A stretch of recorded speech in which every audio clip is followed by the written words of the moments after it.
السلام علیکم دوستو، امید کرتا ہوں کہ آپ سب بالکل خیر و عافیت سے ہوں گے۔ آج ہم بات کریں گے کہ تنہا ہونے کے خوف کو کس طرح سے ختم کیا جائے۔ میرے پاس بہت سارے لوگ جب کاؤنسلنگ کے لیے آتے ہیں، اپنا مسئلہ بتاتے ہیں اور مجھے پتہ لگ جاتا ہے کہ یہ جس انسان کے ساتھ ریلیشن شپ میں ہیں وہ ایک ٹاکسک پرسن ہے، وہ ان کی مینٹل ہیلتھ کو پوری طرح سے تباہ کر رہا ہے، وہ ان کو سائیکولوجیکلی پوری طرح سے کنٹرول کرنا چاہتا ہے، اپنے قابو میں کرنا چاہتا ہے، اور یہ بھی مانتے ہیں کہ جی بے شک وہ بندہ ہماری رسپیکٹ نہیں کرتا، ہمیں ویلیو نہیں دیتا، ہر وقت ہمیں مینٹلی ٹارچر کرتا رہتا ہے۔ تو اب ہمارے پاس صرف ایک سلوشن بچ جاتا ہے کہ آپ اس انسان سے الگ ہو جائیں، اس سے دوری اختیار کر لیں، اس سے دور چلے جائیں۔ تو جب یہ آپشن ان کو بتایا جاتا ہے تو آگے سے یہ جواب دیتے ہیں کہ نہیں، ہم ایسے تو نہیں کر سکتے۔ جب پوچھا جاتا ہے جی کیوں نہیں کر سکتے، تو کہتے ہیں کہ اگر وہ انسان بھی چلا گیا ہے تو ہماری زندگی میں تو کوئی اور ایسا انسان ہے بھی نہیں۔ ایک تنہا ہو جانے کا خوف، اکیلا رہ جانے کا خوف۔ کئی آپ کو اپنے ارد گرد ایسے لوگ ملیں گے جو کہ غلط ریلیشن شپ میں ہیں، پتہ ہونے کے باوجود وہ مار کھا رہے ہیں، وہ ان کے ساتھ رہ رہے ہیں، صرف اسی وجہ سے کہ ہم اکیلے نہ ہو جائیں۔ چلیں یہ جیسا تیسا بھی ہے، ہمارے ساتھ تو ہے، بے شک ہمیں مارتا ہے، ابیوز لینگویج یوز کرتا ہے، مینٹلی ٹارچر کرتا ہے۔ اور یہ بات ہمیشہ یاد رکھیے گا کہ یہ کوئی میں اسپیسیفک ریلیشن شپ کی بات نہیں کر رہا، اوورآل ریلیشن شپ کی بات کر رہا ہوں۔ اگر آپ کا ہسبینڈ اور وائف کی ریلیشن شپ کو لیں تو اس میں اس طرح کی سچویشن کو دیکھ کر کچھ ایڈوائز کیا جا سکتا ہے، کیونکہ وہاں پر آپ کو بہت کچھ برداشت کرنا پڑ سکتا ہے۔ جی میں نان سیریس ریلیشن شپ کی بات کر رہا ہوں جو ابھی تک میرج تک پہنچی نہیں، اس سے پہلے بھی یہی حال ہوتا ہے ان کا۔ میرج کے بعد تو ظاہر سی بات ہے، بچے اور بہت ساری سوشل پریشر، فیملیز، بہت ساری ریسپانسبلٹیز ہوتی ہیں، تو وہ آدمی پرسن ٹو پرسن اس کیس کو دیکھ کر کچھ ایڈوائز کر سکتے ہیں۔ بٹ جو پہلے ریلیشن شپ ہیں، میرج سے پہلے کے ریلیشن شپ میں، وہاں پر تو آپ کے پاس آپشن ہوتی ہے، بڑی کھلی آپشن ہوتی ہے۔ دیکھیے اگر آپ نے کسی انسان کے ساتھ ریلیشن شپ بنایا تھا نا، تو اس میں آپ کا کیا گیا ہے؟ سب سے زیادہ آپ کا وقت، اس کے بعد آپ نے کوئی فائنینشیل اس کے اوپر اس کی ہیلپ کی ہوگی، کوئی پیسہ لگایا ہوگا، اس کے علاوہ اور تو آپ نے اس کے اوپر کچھ خرچ نہیں کیا۔ آپ کے ایموشن ہرٹ ہوں گے، لیکن جب پتہ لگ گیا ہے نا تو آپ اس بندے سے سائڈ پر ہو جائیں۔ کبھی بھی کسی ایسے انسان کے ساتھ ریلیشن شپ میں مت رہیں جو کہ خود مینٹلی ڈسٹرب ہو، جو کہ خود مریض ہو، ذہنی مریض ہو، اور وہ آپ کو بھی ذہنی مریض بنا دے۔ کبھی ایسے انسان کے ساتھ ریلیشن شپ میں نہ رہیں جو آپ کو مینٹلی ٹارچر کرتا ہو۔ اور رہی بات یہ تنہا ہو جانے کی، دیکھیے ہم دنیا میں اکیلے آئے تھے اور دنیا سے جانا بھی اکیلے ہے۔ قبر ہماری الگ ہوگی، ہمارا حساب ہماری زندگی کے بارے میں پوچھا جائے گا، جتنا بھی ہم وقت جہاں پر گزاریں گے وہ ہر کسی نے اپنا اپنا حساب دینا ہے۔ اور جب ہم اس دنیا میں موجود ہیں اور اللہ کی ذات ہمارے ساتھ ہے تو ہم کس طرح سے اکیلے ہیں؟ کون انسان یہ کہہ سکتا ہے کہ میں اکیلا ہوں؟ اس کا اپنے رب کے ساتھ رشتہ نہیں ہے۔ جو رب یہ فرماتا ہے کہ میں 70 ماؤں سے زیادہ پیار کرتا ہوں، تو وہ کیسے انسان اکیلا ہو سکتا ہے؟ اس خوف کی زنجیر کو جتنے جلدی آپ توڑ دیں گے نا، یقین کیجیے آپ کی جب مینٹل ہیلتھ ٹھیک ہوگی، آپ جب مینٹلی طور پر ریلیکس ہوں گے، آپ کے پاس بہت سارے آپشن آئیں گے، بہت کچھ آپ کو نظر آئے گا۔ اب آپ کالی اینک لگا کر اگر دنیا کو دیکھیں گے تو ہر چیز آپ کو کالی نظر آئے گی۔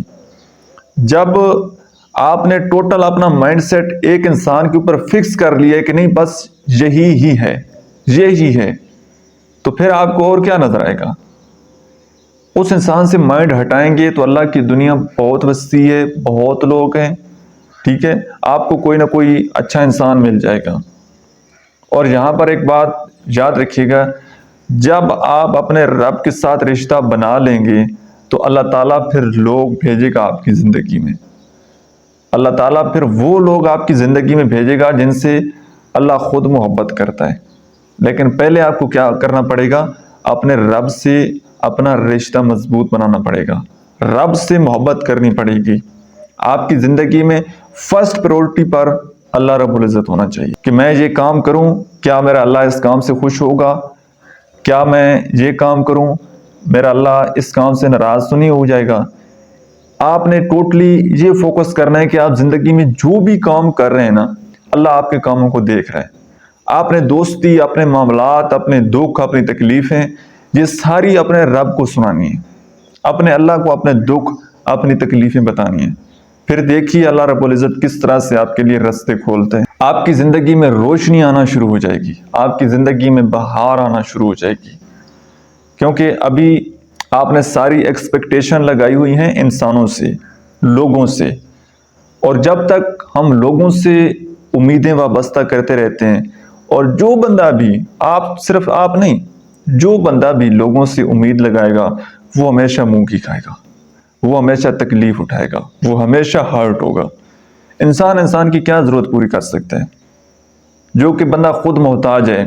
وہ ایک آپ نے بڑا خوبصورت واقعہ سنا ہوگا کہ ایک بادشاہ تھا، وہ نکل گیا شکار پر، تو رات ہو گئی. اب اس بادشاہ کو پیاس لگی تو اس نے دیکھا کہ ایک جھونپڑی ہے. وہ اس جھونپڑی میں گیا، وہاں پر ایک بزرگ بیٹھے تھے اللہ والے. تو انہوں نے بادشاہ نے کہا، اب بادشاہ نے اپنا تعارف نہیں کروایا کہ میں بادشاہ ہوں. انہوں نے کہا کہ جی مجھے پانی مل سکتا ہے؟ بزرگوں نے کہا کہ جی یہ لیجیے.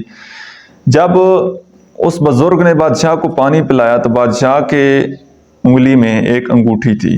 بادشاہ نے بتایا اس طرح کہ میں شکار کے لیے نکلا تھا اور میں گم ہو گیا ہوں، یہ میری انگوٹھی ہے اور میں بادشاہ ہوں. آپ کو جب بھی میری ضرورت پڑے، کسی بھی چیز کی ضرورت پڑے، آپ نے میرے پاس آ جانا ہے.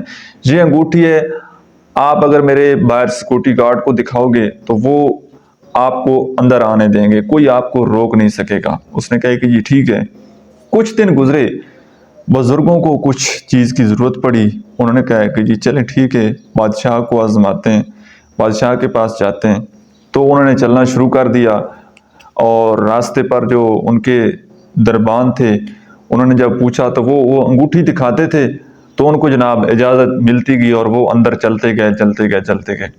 جب وہ بادشاہ کے روم تک پہنچ گئے نا، اندر سے رونے کی آواز آ رہی تھی. یہ بزرگ بڑے حیران پریشان کہ یار کون رو رہا ہے. اور جب دروازے سے دیکھا تو وہ بادشاہ سجدے میں گڑ گڑا کر رو رہا ہے. اب یہ بزرگ واپس آنے لگے، اور جیسے ہی واپس پلٹے نا تو ان کے پاؤں کی آواز بادشاہ کے کانوں تک پہنچی. تو بادشاہ نے پیچھے سے آواز دی، رک جاؤ، کون ہو؟ تو یہ واپس آئے اور کہنے لگے کہ اچھا، اس بادشاہ نے پہچان لیا. بادشاہ نے کہا کہ جی بزرگ حکم کریں آپ.